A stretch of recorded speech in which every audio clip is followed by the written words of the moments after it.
Bismillahirrahmanirrahim.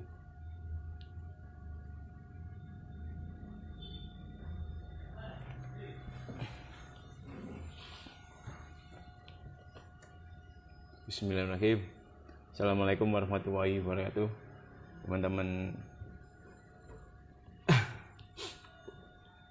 di IG, hari ini Markas akan sharing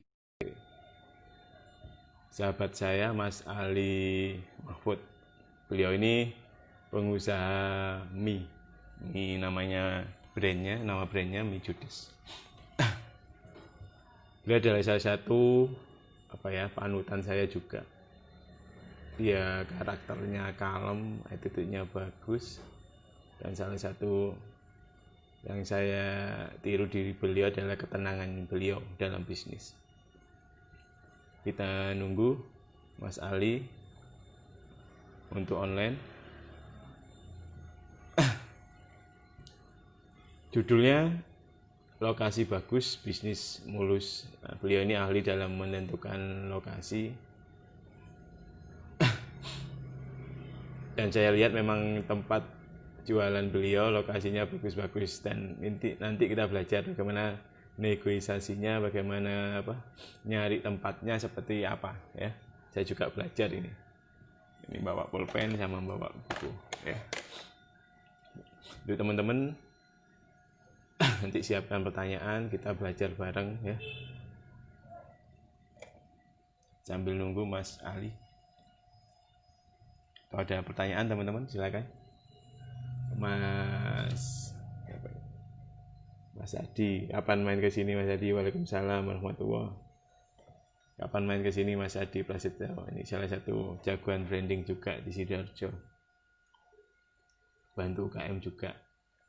Nah, saya senang banyak sekali sekarang yang branding, jasa branding atau teman-teman yang membantu UKM, karena memang masih sangat banyak yang perlu dibantu. Dan masih banyak juga yang perlu diedukasi biar produk-produk teman-teman UKM semakin berkembang, semakin manfaat buat sekitarnya. Dan perlu seperti teman-teman orang-orang kayak Mas Adi Prasetyo atau di studio ini juga keren juga ya desainnya. Menunggu Mas Ali, silakan kalau ada pertanyaan.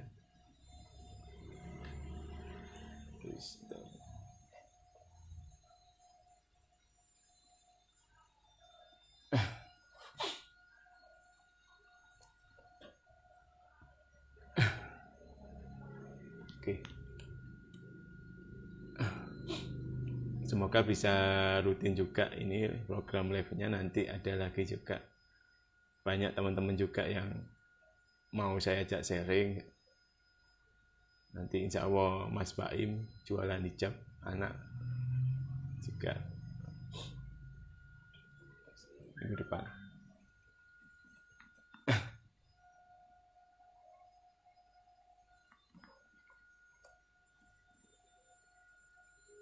Bergabung Mas Ali.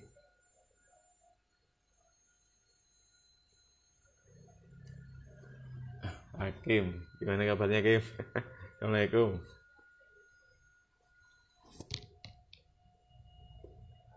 Mas Ali belum ya.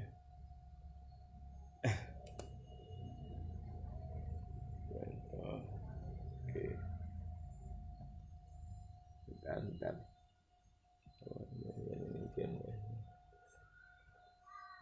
Assalamualaikum Mbak Lia. Semoga nanti bermanfaat ilmunya ya. Semoga bisnisnya lancar, bisnisnya berkah, semakin manfaat buat teman-teman semua. Budget dari Mbak Syafot, budget kira-kira berapa Mas kalau Mbak desain apa dulu, desain logo dan kemasan atau lengkap?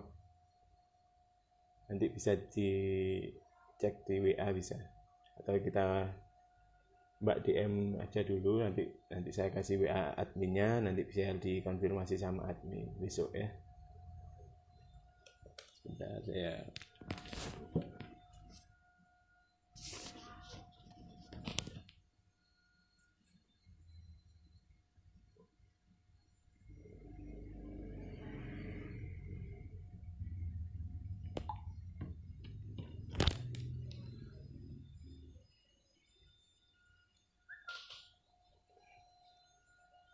Nunggu Mas Ali, sambil nunggu Mas Ali.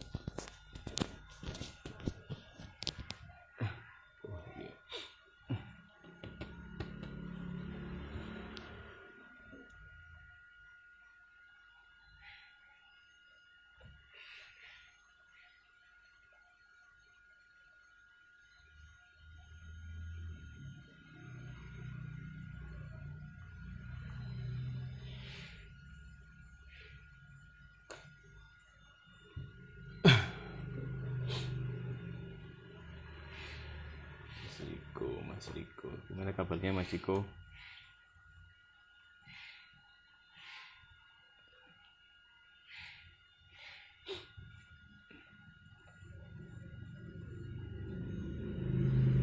Saya coba hubungi Mas Ali ya, katanya sudah siap, tapi belum masuk.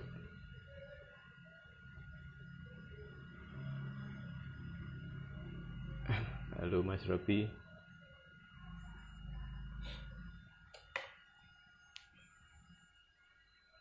Tunggu Mas Ali ini.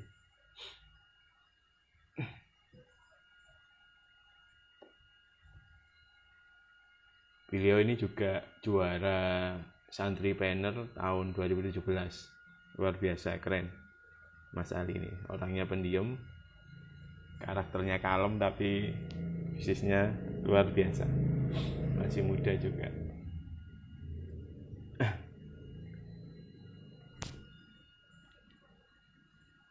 Kita nunggu.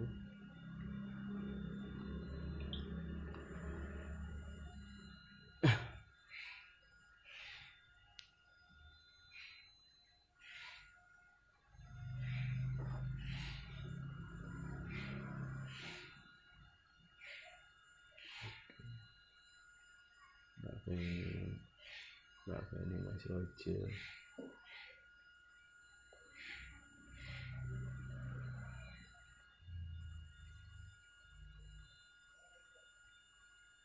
Mas Ali ya.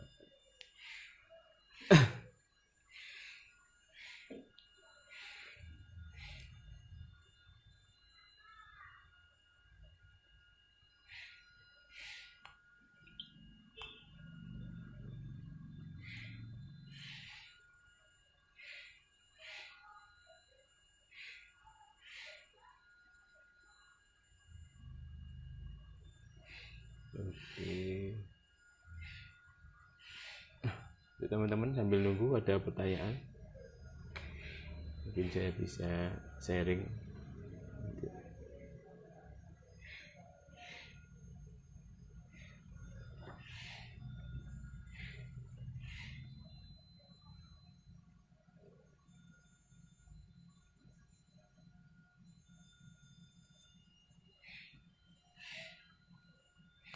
Mas Ali, teman-teman ada pertanyaan?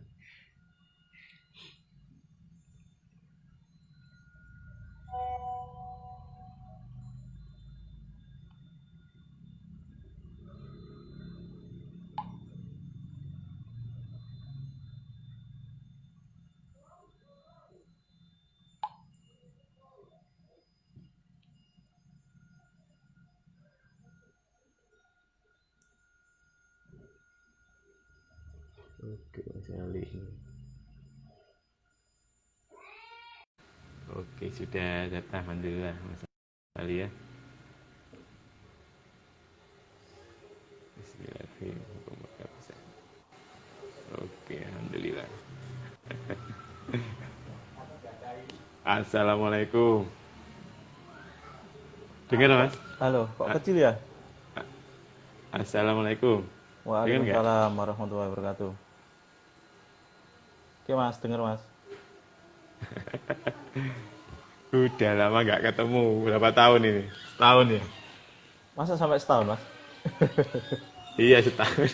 Oh iya. Waktu saya ke Pas waktu apa? Bentar, waktu bentar. sampean ke Lamongan saya nggak ini ya, nggak.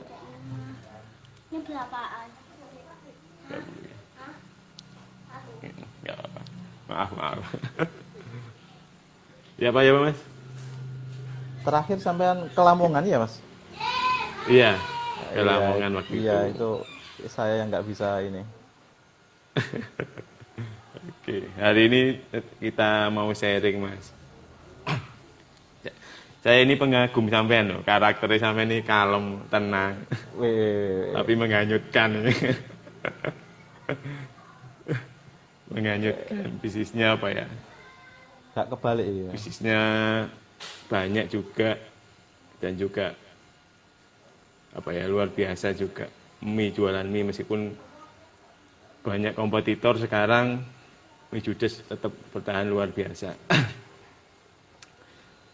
Oke, Mas Ali boleh cerita nggak awal bisnis sampean tahun berapa, modalnya berapa, biar Jadi, teman-teman tahu gitu. Iya, sebelumnya saya sapa teman-teman dulu. Iya. Untuk teman-teman yang sudah bergabung, mungkin belum tahu saya Ali Mahfud. Saya asli Lamongan sebenarnya.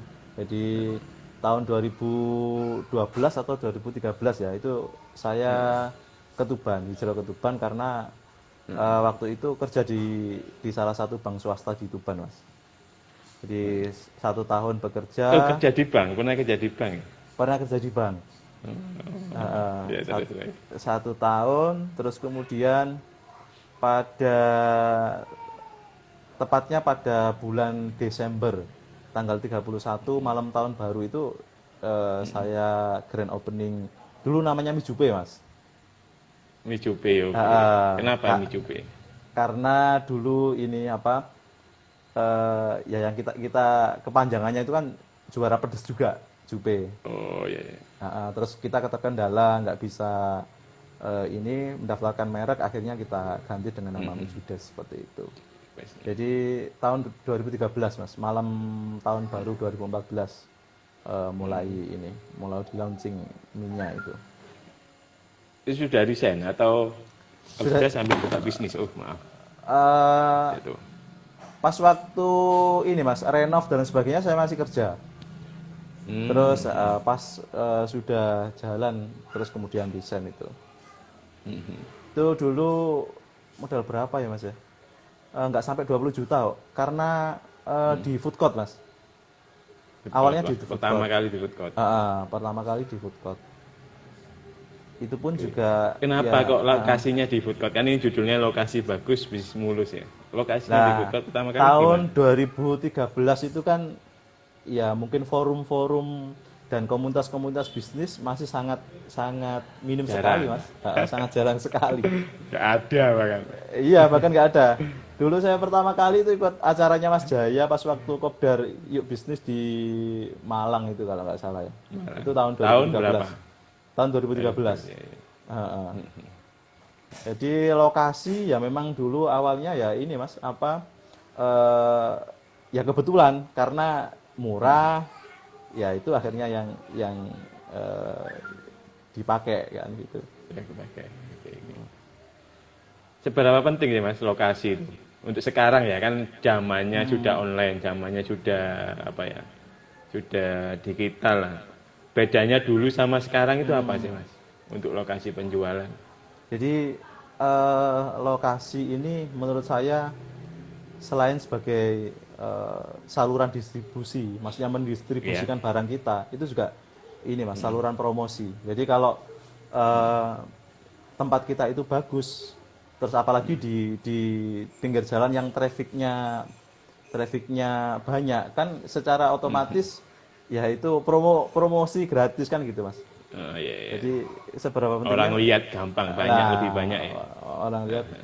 Mas Hendrik sendirilah misalnya keluar kota misalnya, ya jelas kan yang dituju kalau misalnya nggak ada brand yang dikenal atau nggak ada rekomendasi dari temen, ya jelas yang dicari ya yang terlihat kan gitu.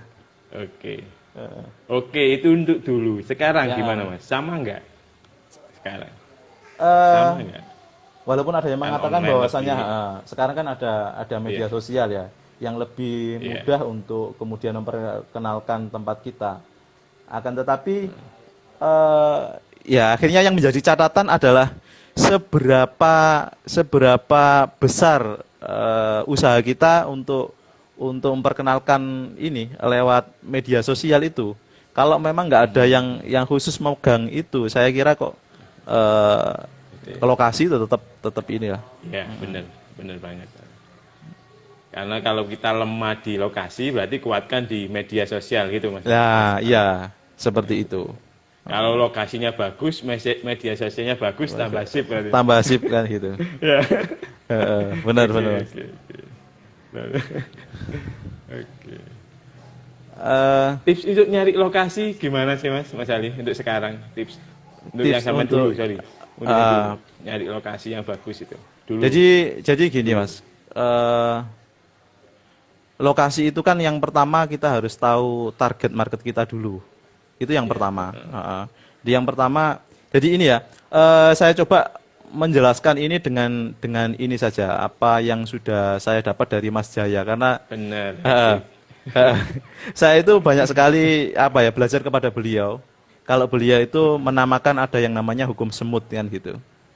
Iya, iya. Yang saya suka dari Mas Jaya itu kalau menjelaskan sesuatu itu mudah sekali dipahami. Maka untuk Mudah menjelaskan, sekali, benar. Itu salah satu guru saya penggemar. Iya. Apa, saya penggemarnya juga, Mas. iya. Oke, lanjut. Jadi di dalam hukum semut itu yang pertama kali yang harus kita lakukan adalah tahu jenis semutnya, kan gitu. Jenis semutnya berarti tahu target market kita siapa. Kalau Mas Faisal bilang itu ini Mas, TKI, tipe Apa itu, konsumen ideal. Nah, kalau istilahnya Mas Faisal seperti itu, tipe konsumen ideal. Jadi itu mungkin yang perlu kita ketahui ya. Terus? Ada gini, kalau kita misalnya sudah punya bisnis yang kebetulan ada beberapa cabang, ada yang cabang yang rame, ada yang sepi. Lah maka cabang yang rame ini kemudian kita reprofile. Kira-kira jenis semutnya seperti apa? Oh, iya. Karena kalau yang sepi kita reprofile, lah sepi kok di reprofile kan gitu. Ya berarti ya cabang yang rame kan gitu. Atau memang kalau kita masih memulai bisnis berarti ya kita target market kita siapa? Kan gitu.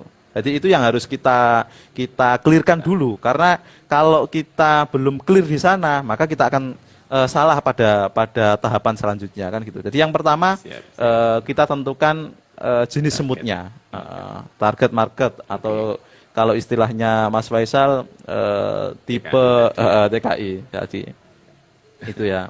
Nah, kalau Mijudes sendiri jenis semutnya adalah ini apa yang pertama perempuan terus Berapa kalau persen itu? Berapa persen?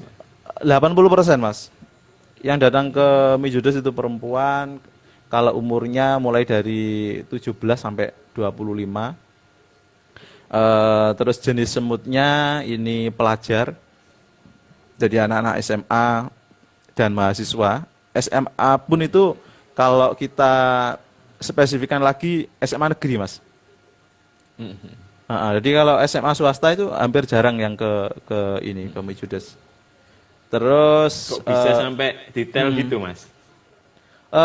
ini Mas, saya itu sering lewat database itu, saya sering stalking ke ini customer saya. Jadi kadang-kadang saya WA, saya tanya kenapa milih Mijudes seperti itu.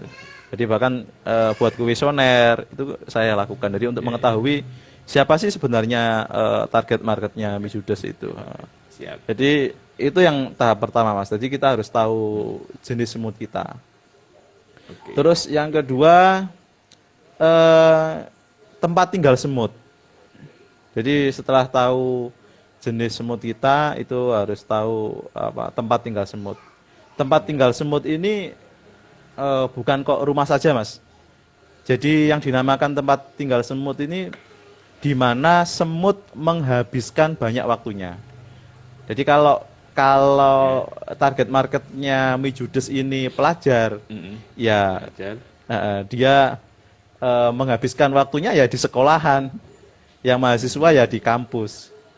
Nah itu yang ininya apa tempat tinggal semutnya target market Mi Judes itu. Jadi kalau Mi Judes ini mau buka cabang, ya berarti harus dekat dengan tempat tinggal semut ini tadi, Mas. Yang semut. Jadi kompleks sekolahan, kompleks kampus. Kalau mau spesifik lagi, ya sekolah atau kampus yang mungkin kebanyakan muridnya cewek, kayak itu. Cewek. Cewek seperti itu. Oke. Jadi itu tadi yang pertama kita harus tahu jenis semutnya, Mas. Market potensial. Atau market potensial. Terus yang kedua kita harus tahu tempat tinggal semut tadi. Terus setelah dua itu, yang ketiga adalah pengundang semut. Pengundang semut ini kalau yang tadi apa ya, menghabiskan waktunya. Kalau ini bagaimana semut ini biasanya ini, Mas, apa datang ke sana. Misalnya kalau tapi nggak dalam waktu yang lama. Misalnya kalau pelajar ya biasanya pengundang semutnya ya bisa mall, bisa apa bimbingan belajar, semacam itu. Pokoknya intinya kalau yang tempat tinggal semut ini lebih permanen. Kalau yang pengundang semut ini lebih nggak permanen. Artinya kalau pengundang semut ini misalnya dia pindah, maka semut akan ikut pindah. Tapi kalau yang apa pengundang semut ini misalnya tempatnya dipindah, biasanya apa ya, semut nggak ikut pindah kan gitu. Nah itu bedanya. Nah kalau Mi Judes pengundang semutnya ya ini tadi mall, bisa lembaga bimbingan belajar, itu untuk pengundang semutnya. Mungkin sampai situ, nanti saya lanjut lagi, Mas. Mungkin ada yang ini, Mas. Kira-kira. Jadi harus tahu market potensial, Ya, terus tempat tinggal semut dan pengundang semut. ya, Mas Ari. Pengundang semut. Lalu?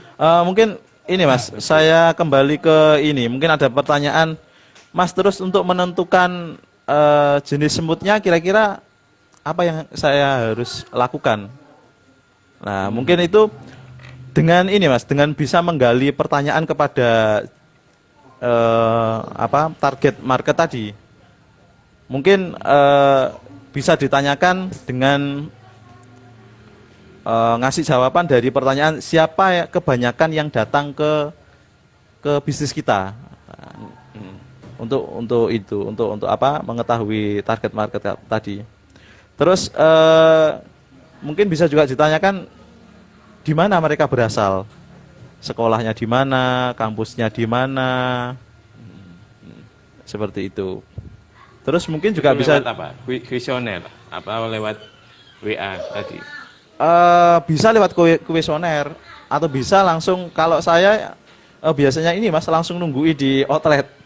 Jadi kalau jadi di outlet biasanya saya tanyakan ke kasir saya, ini termasuk kalau ke Mi Judes berapa kali nih. Kalau saya sih ukurannya kalau dia 1 bulan lebih dari 5 kali, ini saya anggap sebagai Potensial. target market potensial tadi. Seperti itu. Terus mungkin juga bisa ditanyakan biasanya dia ke sana jam berapa. Jadi ini biar kita tahu apakah dia ke sana itu pas waktu pulang sekolah ataukah pas waktu istirahat. Biasanya kan juga ada DO dan sebagainya itu. Jadi kalau bisa sedetail mungkin kita tahu kebiasaan dari mereka seperti itu. Itu untuk mengetahui tadi apa target market tadi. Atau juga bisa dengan cara segmentasi kan juga bisa. Mungkin dengan mengetahui geografisnya Jadi dia datang dari mana, terus demografisnya, jenis kelamin, usia, penghasilan. Kalau kita pakai segmentasi mungkin pertanyaannya itu. Terus psikografisnya, misalnya kelas sosialnya seperti apa, gaya hidupnya, kepribadiannya, itu Sampai di, segitu Mas ya. ya didetailkan seperti itu. Itu berarti buat reprofiling nanti buka cabang atau bisa juga buat iklan ya. Ngiklan pakai data itu bisa. Mas ya? Bisa Mas. Lah ini yang kemarin saya juga apa ya, intinya saya disadarkan oleh Mas Faisal. Ya, Dia Pak. bilang seperti ini. Tapi ingin Dia- sadar juga ya. Iya.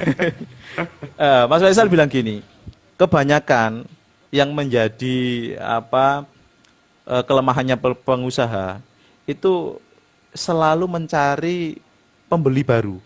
Promo-promo yang kita buat itu lebih untuk menarik pembeli baru. Tapi kita nggak pernah menyadari bahwasanya yang menyumbang omset kita terbesar itu sebenarnya ya pelanggan-pelanggan kita itu. Tapi kita nggak pernah memberikan apa promo yang khusus mereka gitu. Padahal mereka ini harus dijaga. Kalau saya pernah membaca artikel itu biaya yang kita keluarkan untuk menggait customer baru Baru. itu 5 kali sama yang lama itu 5 kali lipat Oke, kan paham. gitu. Siap. Oke. Nah, tapi kebanyakan yang kemudian apa ya, yang salah dari pengusaha itu, yang lama ini nggak apa kita rangkul, nggak kita jaga kan gitu. Nah, dengan kita kemudian reprofile ini, ya kita akan tahu. Kayak kemarin baru saja saya membuat apa promo beli 2 dapat 3 khusus customer yang lulusan SMA Negeri 1 Tuban. Nah, itu karena saya Efeknya gimana itu efeknya? efeknya ini laporan dari apa kasir kan setiap yang mau mengklaim promo itu kan harus menyertakan ini Mas. Tanda pengenal yang menyatakan bahwasanya dia pernah sekolah di itu. Nah, ini ada sekitar kemarin berapa ya? 10 atau 15. Itu pun akhirnya flyer yang kita buat itu viral. Nah, ini padahal awal-awal itu ini memang yang diajarkan Mas Faisal itu promo ini itu jangan dipublikasikan lewat media sosial kita. Tapi database customer yang kebetulan dia itu anak SMA 1 itu kita japri. Jadi saya kemarin itu menjapri salah satu siswa SMA Negeri 1 yang kebetulan dia sudah alumni dan sudah langganan ke Mijudes itu dari kelas berapa ya kemarin katanya itu. Kelas 11 kalau nggak salah. Nah, itu saya japri. Oh, iya. Saya japri seperti ini. Mbak, Kak, ini kita ada promo khusus untuk alumni dan siswa yang masih aktif di SMA 1. Kalau ada grup alumni atau grup SMA 1 tolong di broadcast-kan dong. Nah, seperti itu. Jadi memang saya sengaja langsung ke ininya, Mas. Nggak lewat media sosial. Jadi fungsi dari reprofiling juga itu ya ini untuk promo yang tepat sasaran dan untuk menjaga customer kita yang lama itu. Dan nggak butuh biaya yang banyak Mas ya. Nggak butuh biaya yang banyak, Mas. Nah, itu yang jarang-jarang kita lakukan itu. Jadi saya disadarkan kemarin sama Mas Faisal. Seperti itu. Oke. Oke, lanjut ke tadi Mas ya, hukum semut ya. Ya. Jadi yang pertama tadi kan kita menentukan jenis semutnya ya. Terus kedua kita harus tahu tempat tinggal semut. Tempat tinggal semut itu adalah di mana semut banyak menghabiskan waktunya itu yang namanya tempat tinggal semut. Terus yang ketiga pengundang semut. Kalau pengundang semut di mana semut gampang kumpul. Yang di situ mungkin lebih nggak permanen lah. Terus waktunya mungkin nggak lama seperti itu. Terus selanjutnya kita harus tahu jalur semut. Nah, kalau Mijudes tadi jenis semutnya pelajar mahasiswa. Terus tempat tinggal semutnya berarti kan di kompleks sekolah atau kampus. Kalau pengundang semutnya mungkin bisa di lembaga bimbingan belajar. Nah, kita harus tahu jalur semut itu dari sekolah nyampe ke rumahnya. Kita harus tahu. Lah, kalau dari kebiasaannya Mijudes ini, pelanggan Mijudes ini itu biasanya pas waktu pulang sekolah, Mas. Nah, berarti kita harus tahu jalur di mana semut ini lewat dari sekolahannya ke rumah. Nah, karena di sinilah nanti tempatnya Mijudes harus dibangun, dibuka kan gitu. Jadi jalur dari sekolah ke rumah. Nah, dari sekolah ke rumah. Nah, berarti kalau misalnya jalan itu ada jalur kiri dan kanan, berarti yang tepat lokasi Mijudes ditaruh mana, Mas? Kiri atau kanan? Dari arah mana? Misalnya. Pulang dari sekolah. Nah, kan ini jelaskan Kiri, harus kiri. kan jelas harus kiri. Nah, ini kadang-kadang kalau kita nggak memahami ilmu ini kan kadang-kadang ya bisa jadi ditaruh di kanan. Padahal itu akan walaupun belok itu Kurang misalkan. belok itu nggak menghabiskan tenaga. Tapi kalau misalnya jalur cepat mungkin kan itu kan juga akhirnya malas belok dan sebagainya. Nah, untuk makanya kita harus tahu jalur semut ini. Jadi kalau Mijudes berarti jalur semutnya adalah jalur pulang dari sekolah ke rumah. Nah, kalau kita nggak mengetahui ini juga bisa jadi kan kita bangun Mijudesnya kan di luar jalur ini, Mas, kan kalau kita nggak menguasai ilmu ini. Gitu. Lah, memang juga kadang-kadang itu yang menjadi kendala ya saya dan mungkin kebanyakan teman-teman yang lain.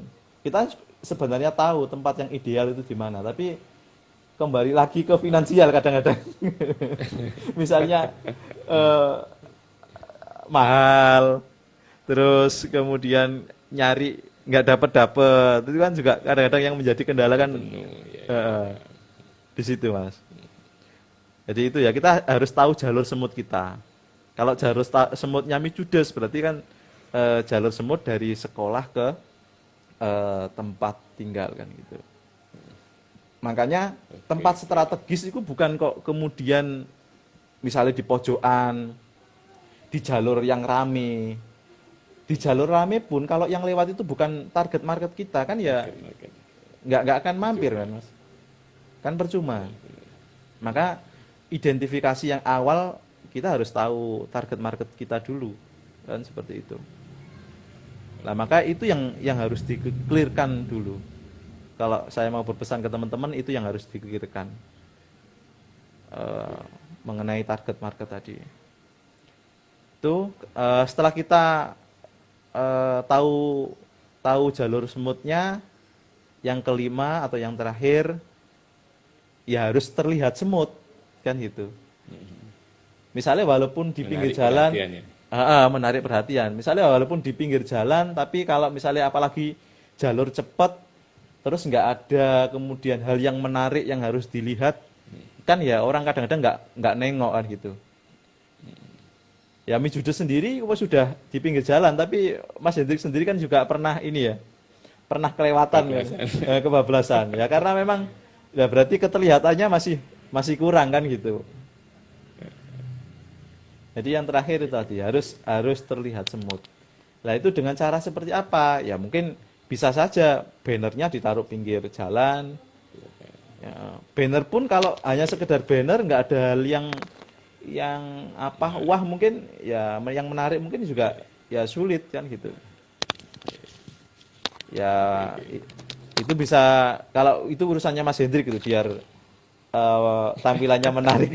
Iya, iya. Seperti apa itu nanti? Kemarin kan pas desainnya baru, itu beda ya. Kerasa bedanya nggak Mas? Setelah di branding itu, desain Iya, baru Mas. sama yang lama. Terlihat Beda. lebih mana? Lebih terlihat mana? Lebih terlihat sekarang, Mas. Terus apa secara segmen juga mungkin akhirnya agak berubah, Mas ya. Naik sedikit sekarang untuk segmennya itu. Pengaruh beneran itu. Pengaruh beneran, ya, pengaruh beneran. Alhamdulillah ya. Iya, ya memang apa orang itu kan yang ditangkap kan kesan, Mas. Kan seperti Iya, itu. iya. Ya, kesan. Tugas kami kan membuat kesan ya. Nah, Kesan. itu bagi ini juga saya berpesan ke teman-teman kalau memang apa mungkin bisnisnya belum rame lah ini perlu kemudian apa ya dikonsultasikan mungkin bisa dikonsultasikan karena Mas Ali. karena kesan ini kan yang dibidik kan bawah Yang sadar kan pertama ya. bawah sadar kan Mas. Nah, kan seperti itu Oke. lah Oke, bawah Mas, sadar mau ini ya tanya nah, gini, Kak. iya gimana Kan misalkan teman-teman kan ini oke lah dulu kan Mas Ali modalnya 20 juta. Nah, Ya. untuk pemula, teman-teman pemula ini kan yang modalnya misalkan mulai dari ratusan ribu atau jutaan masih 1 juta, 2 juta. Ini apakah harus maksa nyewa tempat dengan hutang atau kita fokus online dulu karena sekarang memang online untuk sekarang Mas Ali. Jadi saran Mas Ali apa? Ketika teman-teman mau usaha baru, kuliner kan sekarang alhamdulillah corona ini banyak sekali pengusaha baru Mas Ali. benar Positifnya iya, di Mas. situ. Jadi kita mikir positif aja. Jadi positifnya banyak pengusaha baru, banyak pengusaha mau memulai yang mau usaha itu dengan modal yang minim dia jualan dulu gitu. Dan kapan sih waktu yang tepat ketika mereka harus nyewa tempat atau dapat tempat yang lokasinya bagus atau kita fokus ke online dulu seperti itu atau harus kita maksa dengan hutang seperti itu. Oke, mungkin Menurut Mas Ali gimana untuk yang modal yang mulai awal atau minim itu? iya ya. Saya ceritakan dari pengalaman saya dulu ya, baru nanti Ya, siap. Oke. kalau saya dulu jujur Mas, saya hampir ya nggak modal sama sekali. Ya, wah ini enak. Iya, Terus? benar Mas, serius ini. Saya keluar dari bank itu ya tahu sendiri ya Mas, waktu itu saya juga bank swasta, terus kemudian ya waktu itu ya masih kecil lah. Mungkin awal bulan habis gajian, mungkin akhir bulan sudah habis mungkin. Jadi hampir saya nggak punya celengan. Nah dengan nggak punya celengan Ceritanya seperti gimana? Kok buka judes ini? Kok nggak modal kok bisa buka? dan ini juga terinspirasi dari bukunya Mas Jaya juga Mas, The Power of Kepepet itu waktu itu. Pepet. The Power of Kepepet. Jadi waktu itu saya sebenarnya nggak punya uang, terus ada tempat ditulis disewakan kan gitu. Waktu itu kan kalau nggak salah di The Power of Kepepet itu kan kalau ada tempat disewakan kita tanya saja itu kan nggak bayar Mas, Bayar. ya, nggak bayar kan gitu. Jadi itu dulu sering sekali Iya. sering saya lakukan Mas. Kalau ada tempat yang disewakan itu mesti saya hubungi. Ya karena itu tadi gratis. Tapi tanpa saya sadari Mas, itu juga yang kemudian membangun mental saya. Yang pertama adalah mental ngotot, karena itu yang dibutuhkan oleh pengusaha Mas. Kita harus ngotot. Terus yang kedua negosiasi Mas. Jadi tanpa sadar akhirnya skill negosiasi saya terasah. Jadi itu yang pertama. Jadi waktu itu saya ada tempat disewakan, saya hubungi orangnya. Jadi awal kali dulu saya nggak ini Mas, nggak jualan kuliner. Saya dulu pengen jualan sandal. Karena pas waktu mahasiswa saya sudah jualan sandal Mas. Tapi ini modal lah ini juga bisa teman-teman kadang-kadang kita itu berpikirnya sudah wah kalau bisnis itu pasti butuh modal. Modalnya banyak. Padahal ya yang pertama kali adalah kemauan.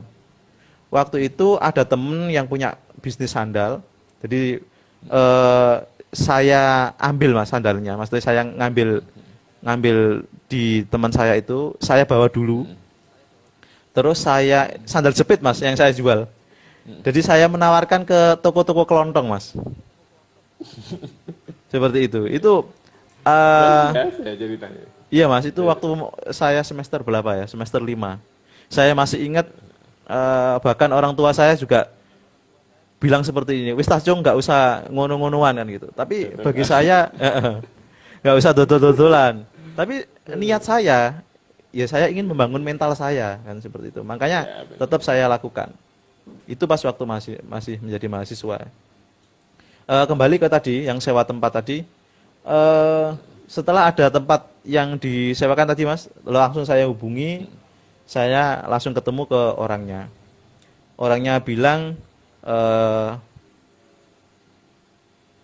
harus DP dulu. Harus DP dulu itu berapa ya dulu ya? 2 juta kalau nggak salah. Sebagai tanda jadi kalau saya memang iya dengan tempat itu. Saya dikasih waktu 1 minggu untuk melunasi DP itu tadi, dan kebetulan waktu itu akhir bulan, jadi saya masih ada uang mas. Tapi uang itu pun nggak sampai 2 juta, waktu itu cuma ada 1 juta. Akhirnya saya berpikir 1 minggu ke depan ini saya harus ada uang 2 juta ini. Akhirnya saya pinjam ke kakak saya yang waktu itu merantau di Pontianak. Saya pinjemi 5 juta karena 2 juta untuk DP, terus 1 bulan harus dilunasi lagi itu 5 juta mas, untuk 6 bulan. Jadi 6 bulan itu 5 juta. Jadi ya saya ini memang nggak punya uang, tapi itu saya lakukan karena saya ingat pesannya Mas Jaya. Kalau kita itu kondisinya kepepet, itu pasti ada tenaga yang atau power yang kemudian muncul gitu, yang lebih gitu. Ya kita bayangkan saja kalau misalnya dikejar anjing atau apa, itu kan akhirnya kita sekuat tenaga untuk ini. Ya tapi tetap mas, kita harus ngukur kemampuan kita, karena ya jangan sampai kemudian nekat tapi nggak terukur kan juga bahaya. Tapi memang waktu itu mas, saya memang nekat banget. Jadi 5 juta itu kan saya masih butuh untuk sewa peralatan dan untuk untuk menyiapkan peralatan. Itu lokasi di Tuban mas? Di Tuban. Sampean tahu POM Seleko itu mas? POM yang itu kan ada food courtnya ya di situ mas. Pertama kali itu. Pertama kali di situ. Terus. Jadi waktu itu akhirnya saya punya uang 5 juta, terus gimana ya caranya saya mendapatkan sisanya? Saya masih butuh 10 juta waktu itu mas. Akhirnya saya pinjam ke teman mas, teman kampus. Waktu itu saya itu kerja tapi sambil masih kuliah mas. Jadi kayak saya kerja di bank itu saya masih kuliah. Itu pun saya kuliah di 2 kampus. Jadi pagi saya ikut briefing di bank itu, kebetulan saya kan marketing. Jadi setelah briefing keluar cari nasabah, jam 1 saya harus ke Lamongan untuk kuliah karena kuliahnya saya di Lamongan. Jadi saya riwa-riwi Tuban Lamongan mas. Jam 1 saya kuliah, jam 5 saya harus balik lagi ke Tuban untuk cek log. Jadi setiap hari itu yang saya lakukan mas. Dari Tuban, Lamongan, Tuban lagi. Seperti itu terus. Cek log. Oke. Nah, karena sudah dapat pinjaman dari teman saya itu, ya itu tadi.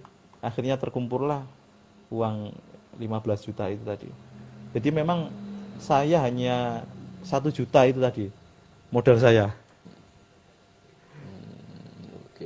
Nah, kalau untuk saran saya, teman-teman yang mau memulai usaha, saya pikir sekarang malah medianya sangat banyak lah untuk dimudahkan. Kalau kita mau kalau kita mau jualan. Beda Mas. banget sama dulu ya kan? Beda banget sama dulu, Mas. Bener. Beda banget. Sekarang permodalan gampang diakses. Ilmu tengklecer, Mas. Banyak banget. Banyak Tinggal banget. di YouTube banyak. Dari seminar itu di YouTube banyak kan Di, gitu. di YouTube banyak, cari komunitas mudah. Banyak. Kalau- Teman-teman juga yang sedekah ilmu banyak ya Mas Ali ya. Sangat banyak sekali, Mas. Seperti malam ini. Nah, kalau dulu ada seperti ini mungkin wah gampang Pak. Maksudnya Waduh, langsung jadi percepatannya semua ya. percepatannya mungkin lebih mudah, Mas. Lebih cepat gitu. Lebih cepat. Saya dulu itu, Mas, misalnya saya pengen tahu apa ya untuk tahu organisasi resto itu gimana sih? Saya harus nunggui di ini, Mas.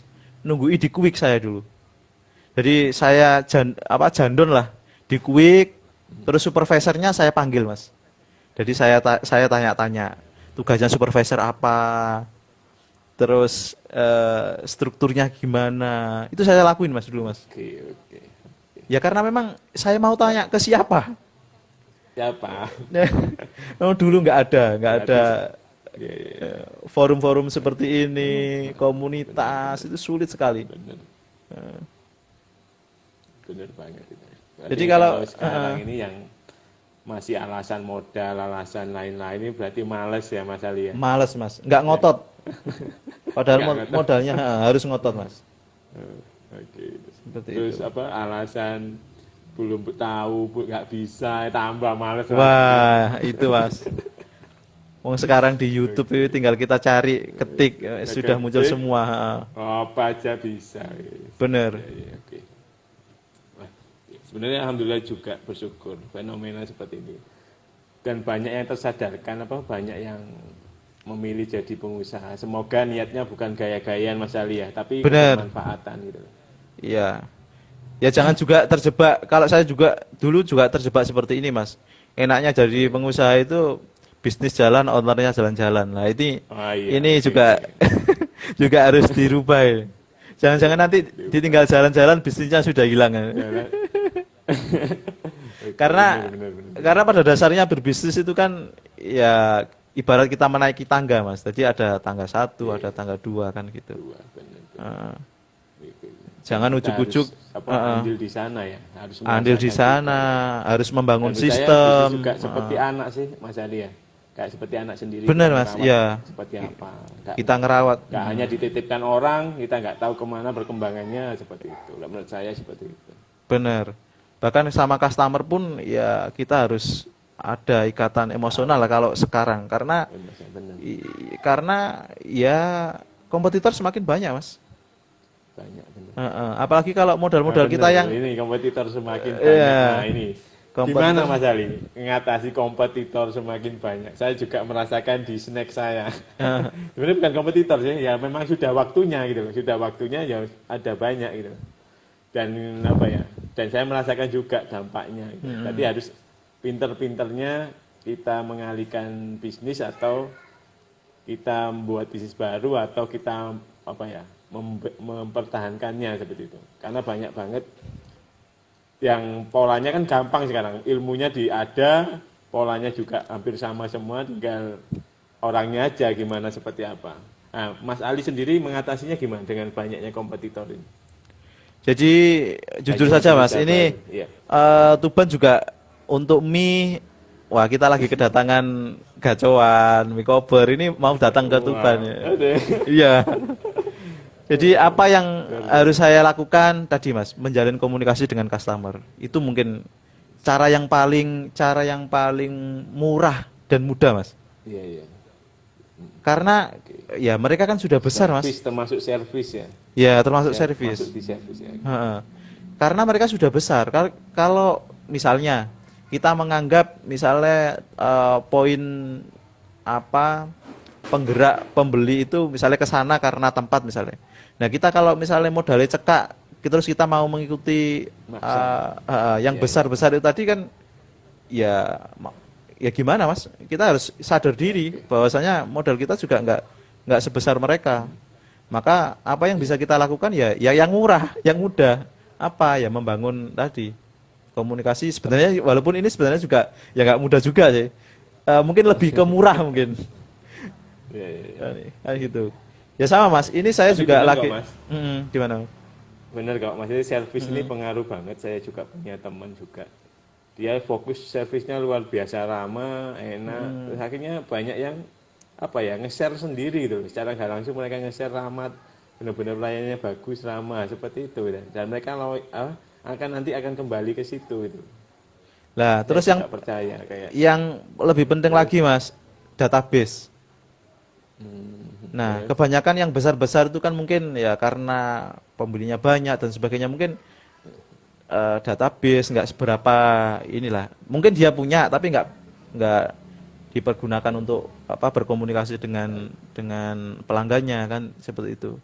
Lah, enaknya yang masih kecil gitu kan karena pelanggannya nggak banyak kita kan masih bisa intent komunikasi dengan mereka kan gitu. Oke, paham. Ya kita ambil Tapi loyalnya lebih tinggi berarti ya. Nah, Loyalnya nanti lebih tinggi. Nah, kita ambil ya celahnya di situlah. Kan gitu. Oke, Mas. Oh iya Mas Ali, sampean buka cabang itu di tahun berapa? Dan kapan sih waktunya buka cabang yang tepat? Lah, ini juga Mas. Mungkin saya juga mau berpesan ke teman-teman. Jadi seperti yang saya omongkan tadi bahwasanya bisnis itu seperti menaiki tangga. Jadi kalau ya ini lagi-lagi ilmu dari Mas Jaya ini. Itu ada 5 tangga bisnis ya. Jadi di tangga yang pertama itu kan starting. Jadi starting itu kita memulai bisnis. Jadi memulai bisnis yang pertama kita jangan fokusnya di profit, tapi gimana omsetnya besar dulu. Jadi gimana tempat kita penuh dulu, rame dulu. Baru yang ke tangga bisnis yang kedua di profiting. Jadi kita baru kemudian bagaimana profit besar, mulai berpikir ke situ. Karena kalau kita misalnya di tangga bisnis yang pertama sudah mikir profit, ini biasanya malah jadinya kaku. Kita nggak bisa leluasa malah. Nah, terus tangga bisnis yang ketiga adalah systemizing. Jadi kita membuat sistem. Nah ini kalau tadi orang bilang bisnis jalan, otornya jalan-jalan ini, ya kita harus melewati yang nomor 3 ini dulu. Sistemnya harus dibangun dulu kan itu. Bener dulu. Nah, ya benar dulu sistemnya. Kalau sistemnya nggak benar Mas, ya yang kita copy nanti masalah. Masalah dari cabang 1 ke cabang 2. Lah kesalahan saya dulu, saya itu baru jalan berapa bulan Mas, nggak sampai setahun. Itu ada pembeli saya, pelanggan saya, kebetulan Tuban ini kan banyak ini ya, pendatang karena banyak pabrik di sini. Jadi pembeli loyal saya yang dia itu karyawan di semen Gresik itu karena saking senengnya dengan produk saya itu akhirnya menghubungi saya. Bagaimana kalau mie judes ini saya bawa ke Jombang waktu itu. Padahal ya usianya belum ada setahun. Jadi belum ada setahun Mas, saya sudah buka cabang itu di Jombang. Lah itu dengan investor. Iya Mas, mitra tadi, orang mitra tadi. Nah ini juga mungkin saya berpesan ke teman-teman. Jadi kalau membuka cabang harus ini dulu, sistemnya harus ini dulu. Jadi tangga bisnis ketiga itu tadi systemizing. Nah, keempat ini multiplying. Jadi ini kita mulai menguji sistem kita dengan membuka cabang. Nah itu pun harusnya ya cabang kita sendiri kan seperti itu. Sendiri ya, oke. Cabang kita Ya, sendiri. banyak yang pesan seperti harus punya sendiri dulu. Iya. Kalau nanti ngajarkan ke orang lebih enak ya Mas Ali. Benar. Terus ini juga kalau kemarin sharing sama Mas Faisal itu karena dia kan ini Mas konsultan di ini ya. Itu paling enggak kita harus ada 7 cabang lah, baru kemudian kita entah itu mitrakan, franchise kan atau apa seperti itu. Setuju. Baru kelima itu kan investing. Nah, ini yang kelima. Nah, itu jadi harus menaiki tangga bisnis itu. Nggak bisa kemudian karena Karena pengen kelihatan wah, terus kemudian ini keren, keren, cabangnya banyak. cabangnya banyak. Nah, tapi yang di copy masalahnya bukan omsetnya kan itu. Oke, oke. Itu. Luar biasa hari ini. Makasih Mas Ali. Mungkin ada teman-teman yang mau tanya, silakan. Mumpung masih ada waktu. Teman-teman yang mau tanya, silakan ya. Ayo teman-teman Ada mungkin yang tanya? Siti Lekana, Siti Madiun. Ada pertanyaan?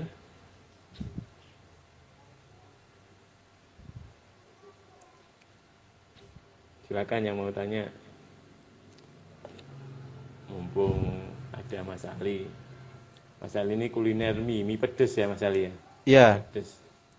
Ya, mie judes, jagoannya suaranya mie pedes. Yang mau tanya? Silakan.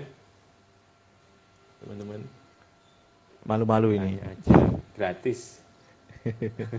Iya, mumpung sekarang ya ada medianya seperti ini, Mas. Kalau saya dulu ya yang seperti saya ceritakan tadi, Ada. Ya, ya. saya harus Ya dulu ikut seminar itu harus masang banner keliling Sidoarjo loh Mas. oh gitu ya. Iya. Gak punya uang, saya ingin ikut seminar EU waktu itu ya, tahu ya? Tahu ya. EU. Nah, saya harus masang banner dulu se-Sidoarjo sama teman saya. Jadi, Tahun berapa itu, Mas? Tahun 2012. Sorry, tahun 2011. Tahun 2011 ya. Iya, iya. Sekarang udah enak banget. Enak banget, Mas, bener. Ya, di seminar gratis kedinasan juga banyak, terus Bener. komunitas juga banyak, orang Komunitas baik banyak. semua. Mm. Nah, itu. Nah, makanya kalau Dan owner-owner yang sudah sukses itu apa ya, banyak yang suka berbagi ya. ya terbuka, Mas, teman-teman. Bersyukur ya, terbuka, dan memang harus seperti itu sih menurut saya, biar teman-teman sadar, banyak yang sadar bahwa ilmu bisnis ini penting, ilmu entrepreneurship ini penting. Nah ini ada pertanyaan, kalau buka cabang lalu ternyata omsetnya dari Mbak Gede gini, kalau ketika buka cabang lalu ternyata omsetnya masih minim banget, untuk gaji pegawai kurang, contohnya sekitar 1 bulanan, apa masih harus berpikir positif terus kah Mas? Nah, bisa jawab Kak Mas Ali? maksudnya ini yang sepi yang cabang pertama atau yang cabang keduanya, maksudnya? Nah, yang sepi yang cabang pertama atau cabang kedua, Mbak. Lalu ternyata omsetnya masih. Kalau kita buat cabang. Sebenarnya lalu gini ternyata juga. Omsetnya masih. Kalau memang yang sepi itu cabang kedua, sebenarnya materi ini juga sangat cocok, Mas. Kalau yang sepi itu cabang kedua, karena bisa jadi belum mereprofiling bisnisnya, akhirnya lokasinya nggak tepat. Nah, itu. Jadi Ya mungkin kadang ke susu gini Mas. Aku ada tempat, Mbak. Ayo buka di sini ya. Kebanyakan gitu loh, Mas. lah Ya kan? itu Ya, memang gitu. godaannya di situ, Mas. Godaannya di situ. Ya, godaannya situ. Seperti itu. Benar Nah. nggak? Kebanyakan gitu. Terus apa ya, modal utama belum siap untuk membackup bisnis kedua, kan kebanyakan gitu Mas Ali ya. Nah, untuk bisnis cabang kedua itu harusnya memang 3 bulan sudah harus ada ininya, Mas, apa tabungannya untuk kita persiapkan 3 bulan. Ya. Bahkan untuk sampai Itu ke Mbak, biaya marketingnya juga kita sudah siapkan, Mas. siapkan. Jadi Tapi ini jangan maksa ya, kalau kita belum siap untuk 3 bulan atau 6 bulan ke depan, jangan maksa buka cabang. Benar gitu Mas Ali? benar. Terus jangan tergoda juga, ada teman punya lokasi dan itu nggak sesuai dengan semut kita atau market potensial atau reprofiling yang bisnis awal, karena kegoda murah atau lebih apa ya, tergoda cepat buka cabang, bisa dicicil mungkin, nah seperti itu loh. Kebanyakan seperti itu Mas Ali.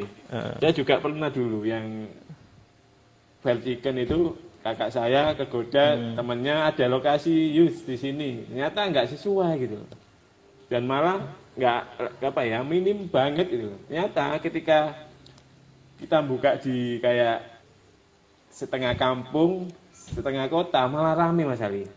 Yang ditawarkan itu badan di kota banget loh. Ternyata marketnya fried chicken itu di apa Pinggiran. ya, di kampung-kampung gitu. Pinggiran. Ya, itu akhirnya ketemu. Ketika buka Iya, lagi ya rame lagi gitu. Ketemu, Oh ya, gitu. Dan mungkin nggak kembali harus yang besar, gitu, Pak. ya, kembali ke pertanyaan tadi ya. Sebelum mungkin tanya Iya. harus ada backupan gaji dan sebagainya. Mungkin yang harus dievaluasi tadi reprofiling dulu, Mas. Untuk yang tanya tadi, harus reprofiling Ini dulu. apa harus ada uang khusus untuk gaji karyawan ke cabang kedua? Ya benar kata Mas Ali tadi, harus ada backup dana ya Mas Ali. Iya, benar, Mas. Paling enggak sampai 3 Pak bulan. Ali, saya mau tanya dari Mbak Lia, apa ada patokannya kita udah harus moving dari tangga starting ke profiting? Lalu bagaimana cara kita naikin harganya kalau udah moving dari tangga 1 ke 2? Jadi gini, apa ada patokannya kita udah harus. Nah, yang di tangga yang pertama starting, pokoknya kalau tempat Iya. sampean sudah penuh, sudah omsetnya sudah Mulai kewalahan lah ya. mulai kewalahan, omsetnya sudah mulai stabil. Lah ini kita mulai berpikir ke profit. Nah, profit ini tidak melulu kita harus menaikkan harga, Mas. Tapi kita harus Sama quantity. kita harus tahu mungkin struktur harga. Jadi barangkali nanti ada hal-hal yang bisa kita minimalisir seperti itu. Jadi nggak harus menaikkan harga. Mungkin selama ini airnya mungkin yang terlalu boros, misalnya anak-anak itu karena belum ada sistem ya. Karena pertama kan kita belum membuat sistem. Nah mungkin di profiting ini kita mulai mengatur itu. Yang biasanya anak-anak itu kalau menyalakan kipas itu nggak ada pembeli nggak dimatikan lah, itu kan juga bisa, Mas. Jadi bukan melulu kita harus menaikkan harga, tapi kita evaluasi struktur tadi. Oke. Efisiensi ya, lebih ke efisiensi. Nah, efisiensi ya, kan lebih ke situ. Apalagi kalau Nggak misalnya perlu menaikkan harga. nggak perlu menaikkan harga. Soalnya kalau kita menaikkan harga terus kemudian value kita nggak kuat, itu juga bahaya. Kan gitu, Mas. Akhirnya kesannya kan mahal karena apa yang dia dapat dengan yang dia bayar lebih besar yang dia bayar, kan gitu. Benar. Oke. Siap. Ini ada dari Mas Muksin, Deronir Markasiden, Mas dan Mas Mahfud. Bagaimana cara menghadapi kompetitor dengan yang produk yang sama? Kami sudah mencoba strategi dan inovasi. Ini untuk makanan atau jasa ya? Anggap aja makanan. Oke, Apa silakan ada dijawab, patokannya Mas Mahfud. kita udah harus yang mana, Mas?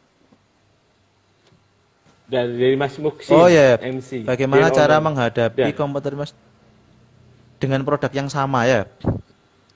eh, Produk yang sama itu kan ya misalnya mie misalnya. Itu kan masih bisa dipilah lagi kan jenisnya. Misalnya mie berkuah, mie yang tidak berkuah. Terus mungkin mie Samyang. rasanya dan sebagainya kan gitu. Jadi walaupun produknya sama ya, kita cari dulu jangan-jangan masih ada turunannya yang lain yang bisa kita mainkan. Yang kita bisa tambah value-nya seperti itu. Bahkan misalnya sama-sama, misalnya yang kita jual sama, kan kita bisa nambah ukurannya kan bisa kan, Mas. Jadi masih banyak lah yang bisa kita cari bedanya.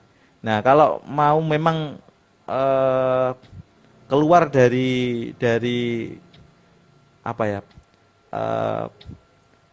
zona merah, ya mungkin bisa menggunakan metrik Blue Ocean itu. Ya ini kalau dijelaskan juga lebih panjang lagi, Mas. Iya, ya itu Nanti aja. nanti aja. Ada DM. Oke, paham. Ya yang jelas itu lah, Mas. Saya kira masih ada celah lah. Bisa nanti ukurannya.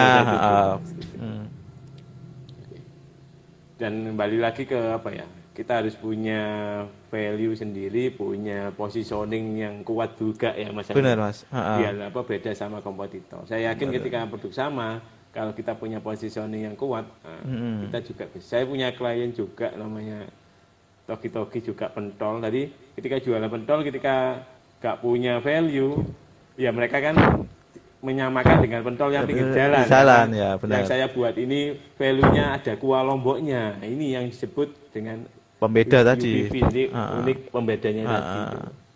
Jadi kan saran saya ke Mas Muksin fokus ke brandnya atau bisnisnya, pelayanannya, fokus ke produknya, nah fokus ke dirinya dulu aja, jangan ke yang kompetitor. Anggap kompetitor ini sebagai teman atau sebagai apa ya, yang mengingatkan kita harus terus maju ya, gitu Mas Ali ya. Benar. Kalau saya sih seperti itu. Kompetitor adalah motivator, Mas. Nah, benar. Makanya saya kompetitor ya teman aja. Ya, beres ya, nggak usah pusing-pusing, Benar. Ya. Itu Mas Muksin nanti kalau lanjut WA ya. Kami sudah mencoba strategi dan mencoba inovasi, ya, bagus juga inovasi, tapi harus jelas positioningnya. Oh ya Mas Ali ya. Benar. Jawab Mas Ali. Jadi gini, ya itu tadi kita harus tahu positioningnya kita. Terus yang kedua ya jangan lelah berinovasi karena brand sebesar Aqua pun itu pernah bukan Mas, pernah gagal berinovasi ya. Oh, iya, kalau iya, teman-teman yang masih rasa ingat, buah itu ya? Aqua yang rasa-rasa buah itu, mereka saja masih bereset kok. Oke. Terus Honda itu pernah mengeluarkan Mega Pro, tujuannya mereka mau ini apa menyaingi Vision ya waktu itu. Nah dengan membuat pembeda itu pun mereka bereset, masih kalah.